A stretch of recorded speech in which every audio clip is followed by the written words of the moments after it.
சுவாமியே சரணமையப்பா. கருப்பு வேட்டி கட்டிக்கிட்டு கழுத்தில் மாலை போட்டுக்கிட்டு இருமுடியை சுமந்துக்கிட்டு பெருவழியே நடந்துக்கிட்டு பெட்டை துள்ளி ஆடிக்கிட்டு தின்தகத்தோம்பாடிக்கிட்டு சுவாமி சரணம் சொல்லிக்கிட்டு வாரோமையா சபரி வாரோமையா கட்டேந்தி சபரிக்கு வாரோமையா. சுவாமியே சரணமையப்பா. சுவாமி சரணம். எல்லாம் வல்ல கலியுகத்தின் காந்தமலை ஜோதியாகிய சபரிமலை சுவாமி ஐயப்பனுடைய திருவடிகளை சிறந்தாழ்த்தி டான் தமிழொலி ஓம் தொலைக்காட்சி நேயர்கள் அனைவருக்கும் சர்வதேச இந்து மத குருபீடம் அகில இலங்கை சபரிமலை சாஸ்தாபுரத்தின் சார்பில் இனிய வணக்கங்களும் நல்லாசிகளும். இன்றும் மங்களகரமான குரோதி வருஷம் கார்த்திகை மாதம் 9ஆம் நாள் 24/11/2024 ஞாயிற்றுக்கிழமை. இன்று மலர்ந்திருக்கின்ற இன்றைய பொழுதும் நம் எல்லோருடைய வாழ்விலும் எல்லா விதமான சிறப்புகளும் வெற்றிகளும் கிடைக்க வேண்டும் என்று இறைவரை பிரார்த்தித்து, இன்று பானுவாரம் என்ற ஞாயிற்றுக்கிழமை அதிகாலையிலே பிரத்யட்ச தெய்வமாகிய சூரிய பகவானை நாம் வழிபாடுகள் செய்கின்ற பொழுது இந்த நரம்பு சம்பந்தமான நோய்களிலிருந்து நாம் விடுபடுவதற்கு ஒரு சிறந்த வழிபாடாக இந்த சூரிய பகவானுடைய வழிபாடு. பிரத்யட்ச தெய்வம், கண்கண்ட தெய்வமாக போற்றுகின்றவர் இந்த சூரிய பகவான். இந்த சூரிய பகவானை நாம் வழிபாடு செய்கின்ற பொழுதும் எல்லா விதமான சிறப்புகளும் கிடைக்கின்ற வகையிலே இந்த ஞாயிற்றுக்கிழமையிலே ஆலய வழிபாடு செய்து நவக்கிரகங்களுக்குள்ளே நடு நாயகமாக இருக்கின்ற சூரிய பகவானுக்கு சிகப்பு பட்டி சாத்தி சிகப்பு மலர்களாலே அர்ச்சனை வழிபாடுகள் செய்கின்ற பொழுதும் நல்ல பலன்களை எல்லாம் தரக்கூடியது. இப்பொழுது சபரிமலை சுவாமி ஐயப்பனுடைய இந்த விரத அனுஷ்டானங்கள் அகில இலங்கை சபரிமலை சாஸ்தாபுரத்தின் ஏற்பாட்டிலே 44வது ஆண்டாக நடைபெறுகின்ற இந்த மகர ஜோதி பெருவிழாவிலே இன்று 9வது நாள் சிறப்பான பூஜைகள் வழிபாடுகள் நடைபெற்று கொண்டிருக்கின்றன. கொழும்பு 13 கமலாமுடி மண்டபத்திலே நடைபெறுகின்றதாகிய இந்த மகர ஜோதி பெருவிழாவிலே ஒவ்வொரு வெள்ளிக்கிழமைகள், ஒவ்வொரு சனிக்கிழமைகள், ஒவ்வொரு புதன்கிழமைகளிலே நவோத்தர சகஸ்திர மகா சங்காபிஷேகம், சிறப்பான ஐயப்பனுடைய பஜனை, மலையாள பூஜை வழிபாடுகள், படிப்பூஜைகள், அன்னதான பூஜைகள் என சிறப்பாக தொடர்ந்து நடைபெற்று வருகின்ற ஒரு தனித்துவமான சிறப்பாக நடைபெறுகின்ற இந்த மகர ஜோதி பெருவிழா சாஸ்தாபுரத்திலே 44வது ஆண்டாகவும் நடைபெறுகிறது. இந்த பூஜை வழிபாடுகளிலே சகல அடியார்களும் கலந்து கொண்டு இறையருடைய எல்லாம் பெறுகின்ற வகையிலும் இந்த நாகராஜா பூஜை, உயிருள்ள பாம்புக்கு பாலாபிஷேகம் செய்கின்ற சிறப்பான பூஜை, அதேபோல் பால் காவடி பெருவிழா, வேட்டை திருவிழா, மஞ்சமாதா அம்மன் பூஜை, சிறப்பான உற்சவங்கள், தீச்சட்டி திருவிழா, கற்பண்ணசாமி பூஜை, தேர் திருவிழா, தீர்த்த திருவிழா, 9 நாட்களுக்கு மகா யாகங்கள், இவ்வாறு சிறப்பான உற்சவங்களோடு நடைபெறுகின்ற இந்த பூஜை வழிபாடுகளை கலந்து இறையருளை பெற்று மண்ணில் நல்லவன் நம்பாள டான் தமிழொலி ஓம் தொலைக்காட்சி நேயர்கள் அனைவருக்கும் சர்வதேச இந்து மத குருபீடம் அகில இலங்கை சபரிமலை ஸ்ரீ சாஸ்தாபுரத்தின் சார்பிலே இவ்வாறு இந்த பூஜை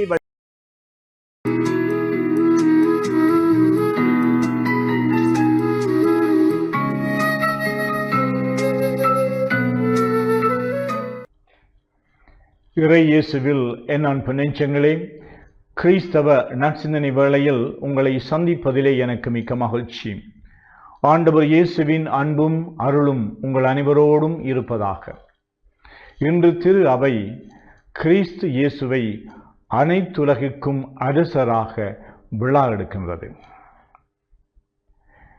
காலங்கள் மாறும், நம் கவலைகள் தீரும் என்று பல ஆண்டுகளாக எதிர்நோக்கி கொண்டிருந்த மக்கள், எத்தனையோ ஆண்டுகளாக வெவ்வேறு அரசு ஆட்சிகளின் கீழே அடிமைகளாக்கப்பட்ட மனிதர்கள், இந்த மக்கள் தமக்கு ஒரு விடுதலை வேண்டும் என்று அவர்கள் காத்திருந்தார்கள்.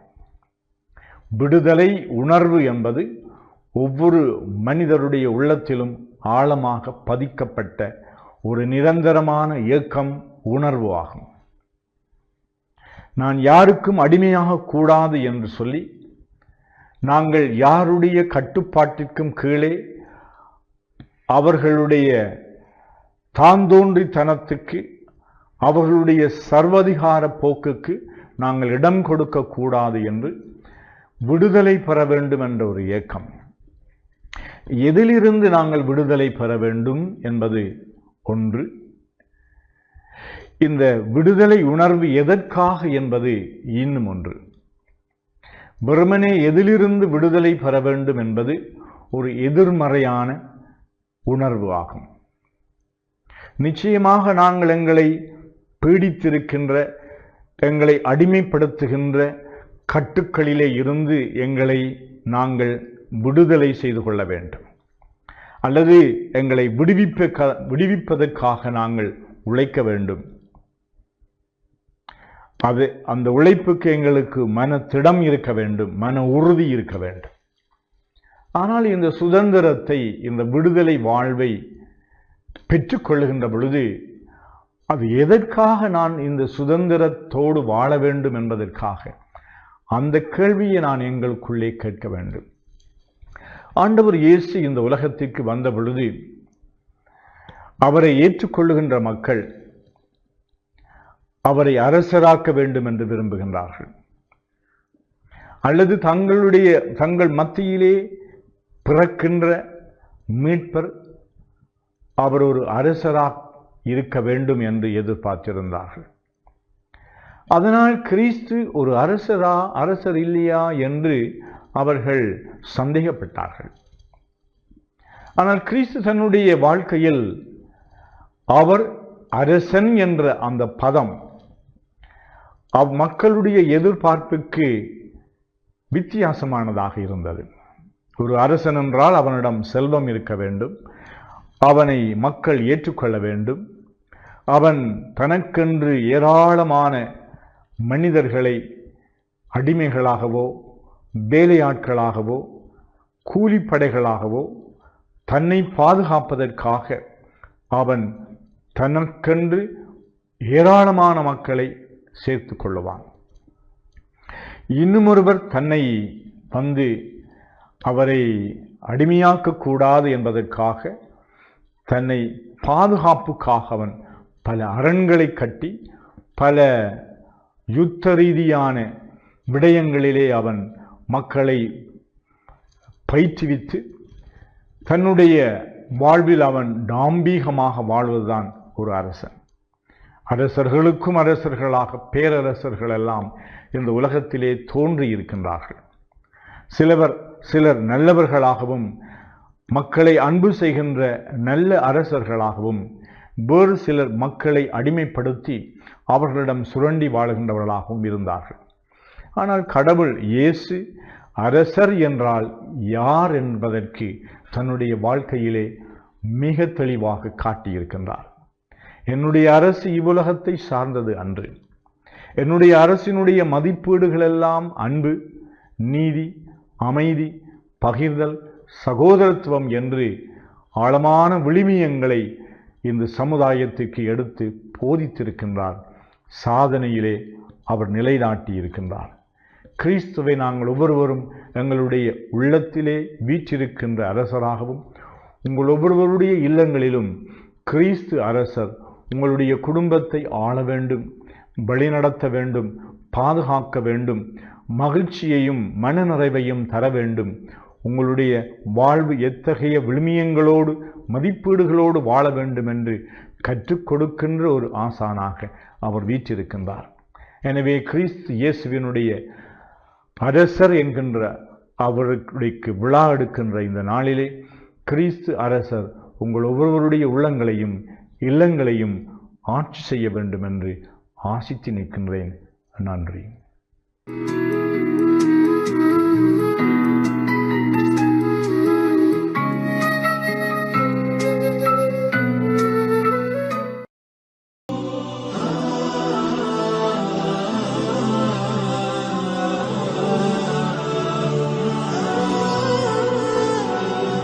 அஸ்ஸலாமு அலைக்கும் அலைக்கும் வரஹ்மத்துல்லாஹி வபரகாத்துஹு. அன்பின் ஈமானிய உறவுகளே, இஸ்லாமிய சகோதரர்களே, இந்த உலகத்திலே நாங்கள் பிறந்தது, அதேபோல் இந்த உலகத்திலே நாங்கள் வாழ்ந்து கொண்டிருப்பது, ஒவ்வொரு மனிதனுக்கும் ஒவ்வொரு இலட்சியங்கள் இருக்கும்.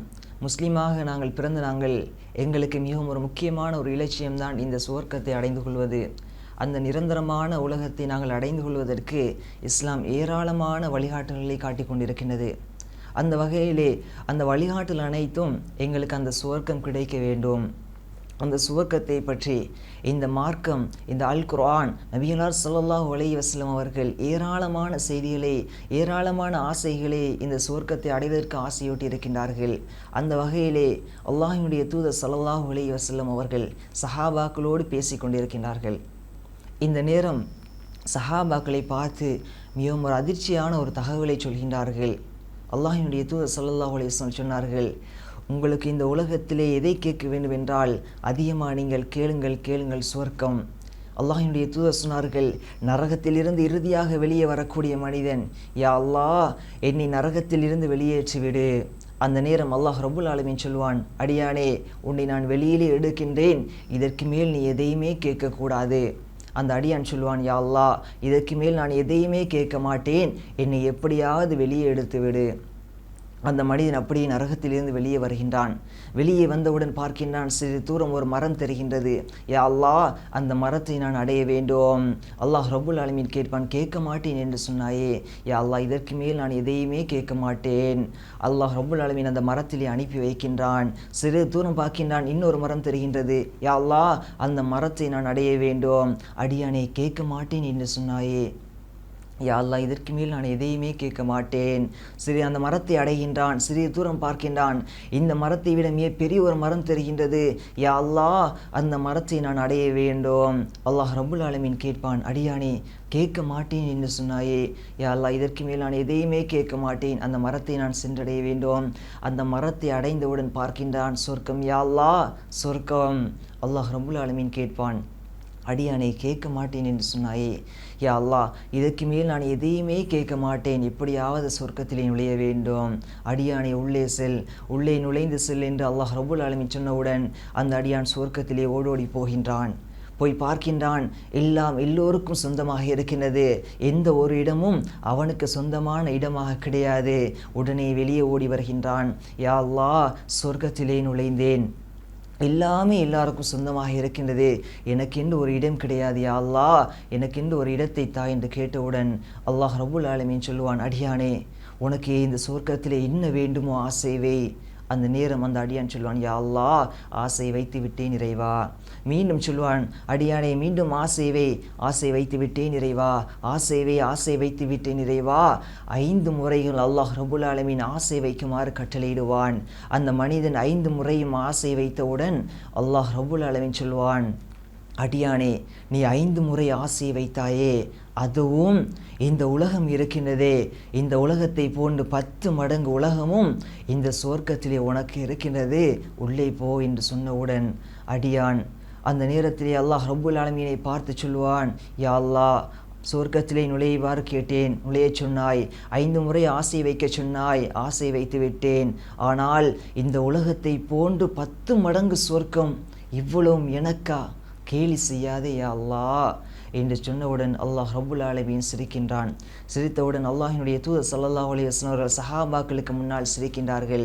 சிரித்தவுடன் சஹாபாக்கள் கேட்டார்கள், அல்லாஹ்வினுடைய தூதரே ஏன் சிரிக்கின்றீர்கள் என்று கேட்டவுடன் அந்த நேரம் சஹாபாக்களை பார்த்து அல்லாஹ்வினுடைய தூதர் சொன்னார்கள், இந்த அடியான் சொன்ன வார்த்தையை கேட்டு, இந்த அடியான் இந்த கேலி செய்யாதே யா அல்லாஹ் என்று இந்த ஆச்சரியத்தோடு சொன்ன இந்த வார்த்தையை கேட்டு அல்லாஹ் ரப்புல் ஆலமீன் சிரித்தான், அதற்காக நான் சிரிக்கின்றேன் என்று சொல்கின்றார்கள். உடனே அல்லாஹ்வினுடைய தூதர் சொல்கின்றார்கள், அல்லாஹ் ரப்புல் ஆலமீன் அந்த அடியானை பார்த்து சொல்கின்றான், அடியானே சொர்க்கத்திலே நுழை. அந்த அடியான் சொர்க்கத்திலே ஓடோடி போகின்றான். போய் பார்க்கின்றான், அவனுக்கென்று தனியான ஒரு அறை இருக்கின்றது, கதவு திறக்கப்பட்டிருக்கின்றது. உள்ளே நுழைகின்றான், அவனுக்கென்று சொந்தமாக வைக்கப்பட்டிருக்கின்ற ஹூருலின் பெண்மணி அந்த ரூமிலே, அந்த அறையிலே இருக்கின்றார். உடனே அந்த அடியான் சொல்கின்றான், அந்த மனைவியை பார்த்து, அந்த பெண்ணை பார்த்து சொல்கின்றான், அல்லாஹ் இந்த உலகத்திலே, இந்த சொர்க்கத்திலே எனக்கு வழங்கியதை போன்றோ. அந்த அடியானுடைய வார்த்தையை பாருங்கள், நரகத்திலிருந்து இறுதியாக வந்த அந்த அடியானுடைய வார்த்தையை பாருங்கள். அல்லாஹ் ரப்புல் ஆலமீன் இந்த சுவர்க்கத்திலே எனக்கு வழங்கியதைப் போன்று வேறு யாருக்கும் வழங்கவில்லை என்று சொன்னவுடன் அல்லாஹ்வினுடைய தூதர் சஹாபாக்களை பார்த்து சொன்னார்கள், ஹயாத்து தையிபா ஹிய நஈமுல் ஜன்னா அமா தர்லா யா உமர் அன் தகூன லஹுமுத் துன்யா வலனல் ஆஹிரா. உமரே, இந்த உலகம் இருக்கின்றதே இது காஃபிர்களுக்காக, ஆனால் அந்த சுவர்க்கம் இருக்கின்றதே அது எங்களுக்காக. இந்த உலகத்திலே நீ எதை வேண்டுமானாலும் அல்லாஹ்விடத்திலே கேள், ஆனால் அவன் கொடுப்பான். ஆனால் உன்னுடைய இலக்கு, உன்னுடைய லட்சியம், உன்னுடைய எல்லா விடயங்களும் அந்த சுவர்க்கமாகத்தான் இருக்க வேண்டும். அந்த சுவர்க்கத்தை மறந்து விடாதே என்று அல்லாஹ்வுடைய தூதர் ஸல்லல்லாஹு அலைஹி வஸல்லம் அவர்கள் அந்த சஃபையிலே இருந்த உமர் ரலியல்லாஹு அன்ஹு அவர்களை பார்த்து சொன்னார்கள், அன்பின் ஈமானிய உறவுகளே, இந்த சுவர்க்கம் எங்களுக்கு கிடைக்க வேண்டும். இந்த சுவர்க்கம் மிகவும் இன்பகரமான ஒரு வாழ்க்கை, நாங்கள் விரும்பிய போன்று வாழக்கூடிய அந்த நிரந்தரமான உலகத்தை நாங்கள் அடைவதற்கு அந்த சஹாபாக்கள் உயிரை கூட தியாகம் செய்தார்கள். ஏன்? அந்த சுவர்க்கம் எங்களுக்கு கிடைக்க வேண்டும். இந்த உலகத்தில் எங்களுக்கு அந்தளவு அவசியம் கிடையாது. உயிர்களை தியாகம் செய்ய வேண்டிய அவசியம் கிடையாது. பொருளாதாரத்தை வீணடிக்க வேண்டிய அவசியம் கிடையாது. குடும்பத்தை இழக்க வேண்டிய அவசியம் கிடையாது. எங்களுடைய ஒரே இலக்கு, நாங்கள் அல்லாஹ் ரப்புல் ஆலமீன் எதை கடமையாக்கி இருக்கின்றானோ, எதை கட்டளையிட்டு இருக்கின்றானோ அதை எங்களுடைய வாழ்க்கையிலே கொண்டு வர வேண்டும். 5 நேரம் சரியான முறையில் தொழுதோ, ஜகாத் கொடுத்தோ, இதர வணக்கங்களில் ஈடுபட்டு நாங்கள் எங்களால் முடியுமான அளவுக்கு எந்த அளவு நன்மைகளை சேகரிக்க முடியுமோ அந்த அளவுக்கு நன்மைகளை சேகரித்து எனக்கும் சுவர்க்கம் கிடைக்க வேண்டும். அந்த இன்பகரமான வாழ்க்கை, நினைத்தது போன்று வாழக்கூடிய வாழ்க்கை, நினைத்த உணவை உண்ணக்கூடிய வாழ்க்கை, அந்த இன்பகரமான சுவர்க்கம் எனக்கும் கிடைக்க வேண்டும் என்ற ஆசையில் இந்த உலகத்திலே நாங்கள் வாழ்ந்து மரணிக்கக்கூடிய நேரம், இன்பகரமான ஒரு மரணத்தை சுவைக்கக்கூடிய பாக்கியத்தை எல்லாம் வல்ல இறைவன் எங்கள் அனைவருக்கும் ஆக்கி அருள்வானாக. அஸ்ஸலாமு அலைக்கும் வரஹ்மத்துல்லாஹி வபரகாத்துஹு.